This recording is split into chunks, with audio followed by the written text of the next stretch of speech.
Hello, G.I. Joe fans, and yes, I am back to reviewing G.I. Joe figures. And how could I stay away when you have something kind of cool as the new G.I. Joe Classified series? Of course, there's no mention of a real American hero anywhere on the packaging, because, you know, gotta try to sell those figures in Canada and Europe. We are taking a look at today the first figure of the series, but the second one shipped to me overall, and this is Roadblock. And I want to say, while I do really like the figure, unfortunately its accessory assortment is sorely lacking. If you saw my review of Scarlet, I did explain how the price of a wave is spread out across the figures, and some figures get more or better accessories than others. And unfortunately, Roadblock is kind of suffering. As I also mentioned, there is the issue with realistic weaponry, and as you can see, he just doesn't have a realistic looking weapon, but we'll get into that in a little bit later. So right now what we're going to do is take a look at the box the figure came in. Okay, so as I mentioned in Scarlet, two major knocks against the Classified series line thus far are the fact that they do not include file cards for the figures, and there are no instructions. Now, with Roadblock, I would say that's not as bad as, say, with Scarlet, as it's a little more clear where his weapons and accessories are supposed to go. And like Scarlet, on the side of the packaging here, we get a little bit of the whole picto bio of him. Unfortunately, I'm a little disappointed. There is no image or drawing of him cooking. As many of you know, one of the great things that's makes Roadblock a memorable character, besides the fact his voice actor was the private investigator on Matlock, and when I found that out, my mind was blown, was that he's actually a trained chef specializing in French cuisine. In fact, I want to say he's like a highly rated chef, so it would have been nice to see him here. But what you do see is that he's into heavy guns and is very strong and can beat people up. We do have his little symbol stats here. I think that one means heavy artillery, and that one means he's really strong. But again, there's no instructions, no explanation of this. And if it is on the website, well, you know what? Too bad. I shouldn't have to go to a website to figure out the packaging on a box. Again, here's that nice portrait of figures that, depending on how well this first wave does, we may or may not see. Although, I find it highly doubtful we're not going to see Cobra Commander or the Baroness. But that's enough for the packaging. Let's take a look at Roadblock's accessories, however meager they are. Yes, I can speak today. Alrighty, well, let's start off with the big boy in the room, and something I was sort of looking forward to, and then ultimately utterly disappointed by, and that's his sci-fi laser railgun. Now, when I saw photos of this, I was kind of hoping that these little rails here could turn around and swivel in, and that since there is an undergrip here, he'd be able to hold it in a more traditional rifle manner. That's not the case. Number one, those don't rotate in, and number two, that grip is a pain in the tush to get like the figure's hand in, and even then, it really can't hold the weapon well. There are these two grips here at the top, which, you know, I mean, work, and you can get the figure to hold it. There is like a little battery clip here that you just slide in, and there you go, and that's complete.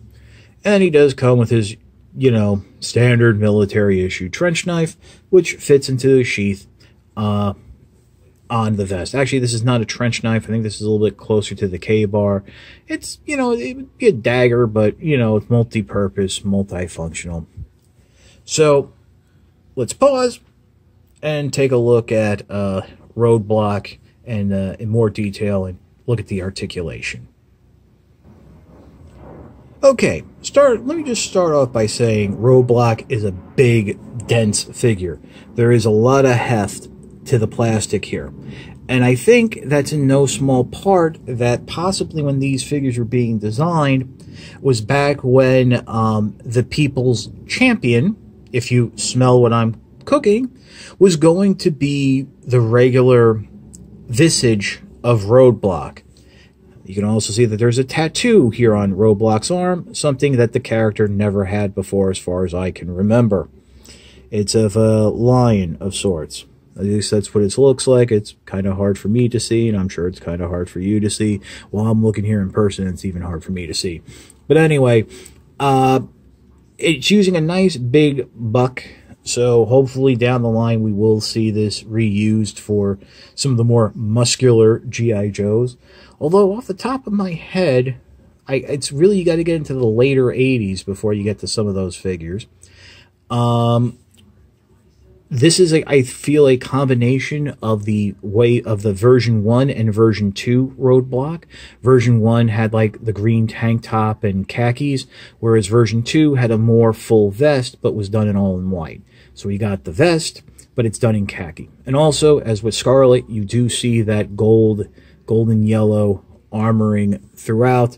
As I explained with Scarlet, I feel that's part of a unifying sci-fi theme, because, you know, we got to maybe step away from some real-world military aspects if you want this line to sell.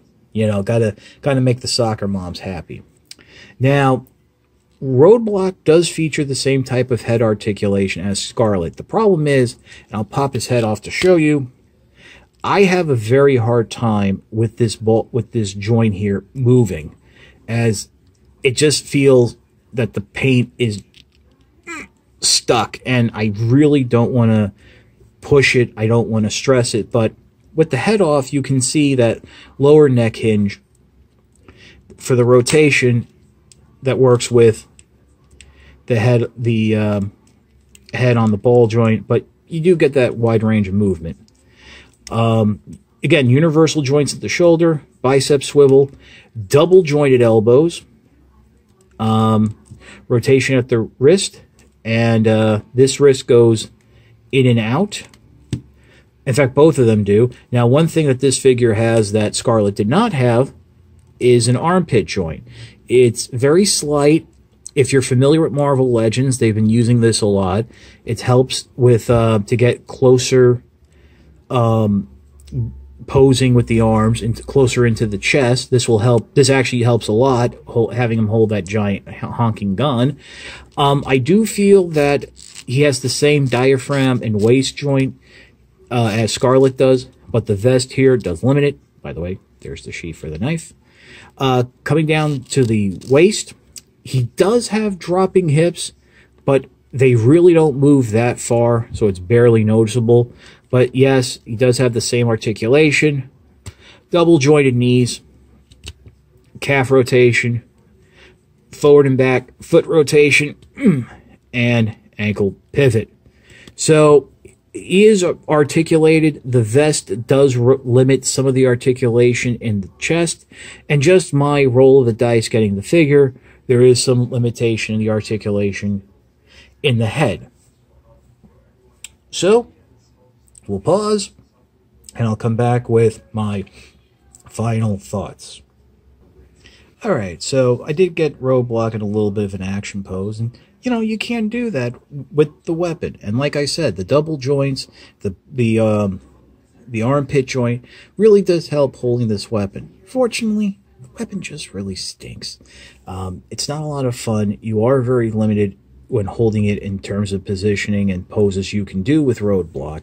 I think if they could have given him just like a smaller, bulky, like a little maybe even a little bulkier, like laser rifle or something that better represents the old 50 caliber guns he would use, that would be fine. I mean, again, I completely understand why he had to come with this like laser rail gun. I understand the sensitivities of the day, but it really takes away from the figure. Now, I don't think this is the last we're going to see Roadblock in the Classified series, unless the Classified series doesn't last that long. Then maybe this will be the last we will see of him. But going with the figure we have right now, Keep in mind that the issues with the head articulation is just me, and there are ways around it, but I don't fix figures. It's a buy, but not a first buy. I think Snake Eyes, Scarlet, or even Duke would be a better purchase before getting Roadblock. Now, you notice I'm not mentioning Destro, because apparently Destro is not going to be shipped to me until later in the month. Even though these are all part of the same case, because Hasbro revealed the figures piecemeal, they're shipping at different times. So if you're starting to look for these figures at retail, you probably won't see them until July. That's July 2020 for those of you watching in the future. Hello! But then again, as I also mentioned in the Scarlet review, there is a concern that stores will just not stock the G.I. Joe Classified series until things return more to normal and they are not prioritizing household goods and essentials. So it might be a little longer until you can find them at brick and mortar retail. If you want them, I got these figures off of Amazon. They're available there now. The stock fluctuates as they're getting stock in and stock going out. People are buying them. These are $20 figures, not $35, not $40. So keep that in mind. Make sure it says shipped and sold by Amazon so you know you're not paying a scalper markup. This is your old pal Chuck for Roadblock. We will see you next time.